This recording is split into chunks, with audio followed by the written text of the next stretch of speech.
एक कहानी, जाना है भाव पार। एक निर्धन विद्वान व्यक्ति चलते चलते पड़ोसी राज्य में पहुंचा। संयोग से उस दिन वहां हस्तिपट बंधन समारोह था, जिसमें एक हाथी की सूंड में माला देकर नगर में घुमाया जाता था। वो जिसके गले में माला डाल देता था, उसे 5 वर्ष के लिए वहां का राजा बना दिया जाता था। वो व्यक्ति भी समारोह देखने लगा। हाथी ने उसके ही गले में माला डाल दी। सभी ने जय जयकार करते हुए उसे 5 वर्ष के लिए वहां का राजा घोषित कर दिया। राजपुरोहित ने उसका राजतिलक किया और वहां के नियम बताते हुए कहा कि आपको केवल 5 वर्ष के लिए राजा बनाया जा रहा है। 5 वर्ष पूर्ण होते ही आपको मगरमच्छों व घड़ियालों से युक्त नदी में छोड़ दिया जाएगा। यदि आप में ताकत होगी तो आप उनका मुकाबला करके नदी के पार वाले गांव में पहुंच सकते हो। आपको वापस इस नगर में आने नहीं दिया जाएगा। वो निर्धन विद्वान व्यक्ति तो सिहर गया, पर उसने सोचा कि अभी तो 5 वर्ष का समय है, कोई उपाय तो निकल ही जाएगा।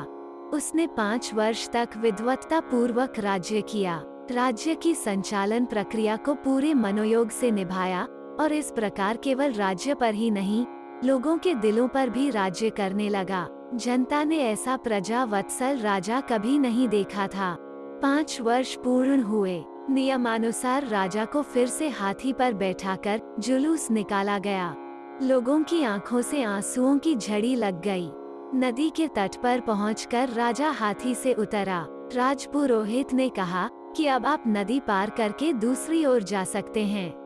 अश्रुपूरित विदाई समारोह के बीच उसने कहा कि मैं इस राज्य के नियमों का सम्मान करता हूँ। अब आप मुझे आज्ञा दें और हो सके तो इस निर्मम नियम में बदलाव करने के बारे में सोच विचार करें। जैसे ही राजा ने नदी की ओर कदम बढ़ाए, लोगों ने अपनी सजल आंखों को ऊपर उठाया। जानते हो वहाँ ऐसा क्या था जिसे देखकर वे खुशी से नाचने लगे? उस नदी पर इस पार से उस पार तक राजा के द्वारा बनवाया गया एक पुल था, जिस पर राजा शांत भाव से चला जा रहा था, नदी के उस पार वाले सुंदर से गांव की ओर। क्या ऐसा ही कुछ हमारे साथ भी घटित नहीं हो रहा? हमें भी कुछ समय के लिए श्वासों की संपत्ति देकर इस अमूल्य जीवन की बागडोर सौंपी गई है। समय पूरा होते ही हमें यह राज्य छोड़कर भवसागर के उस पार वाले लोक में जाना है, जहां से हमें फिर से इस राज्य में आने की आज्ञा नहीं है।